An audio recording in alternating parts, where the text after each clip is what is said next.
കോഴിക്കോട് അതിരാത്രം എന്ന് പറയുന്നത് കഴിഞ്ഞ ഏപ്രിൽ 17 മുതൽ ആരംഭിച്ചു 26-ാം തീയതി ഉച്ചയോടുകൂടി സമാപിക്കും. നമ്മുടെ ഭാരതത്തിന്റെ ഏറ്റവും പ്രാചീനമായ യാഗങ്ങളിൽ ഒന്നാണ് അതിരാത്രം എന്ന് പറയുന്നത്. സാധാരണഗതിയിൽ യാഗങ്ങൾ ചെയ്യുമ്പോൾ ഒരു ക്രമത്തിലാണ്.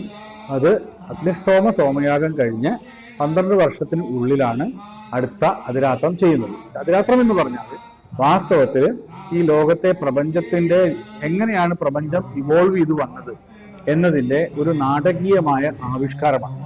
അതിന്റെ പ്രവർത്തനങ്ങളെക്കുറിച്ച്, അതെങ്ങനെയാണ് നമ്മുടെ മനുഷ്യരിൽ സ്വാധീനിക്കുക എന്നതിനെ കുറിച്ചിട്ടുള്ള പഠനങ്ങളൊക്കെ ഇവിടെ നടക്കുന്നുണ്ട്.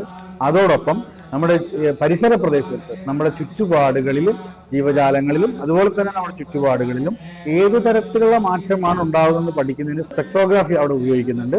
ഡോക്ടർ സക്സേനയുടെ നേതൃത്വത്തിലാണ് അത് നടക്കുന്നത്.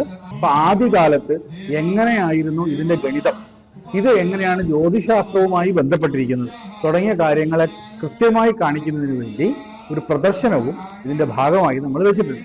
26-ഓടുകൂടി ഇതിന്റെ എല്ലാ യാഗക്രമങ്ങളും പൂർത്തീകരിക്കും. എല്ലാവർക്കും യാഗവേദിയിലേക്ക് സ്വാഗതം.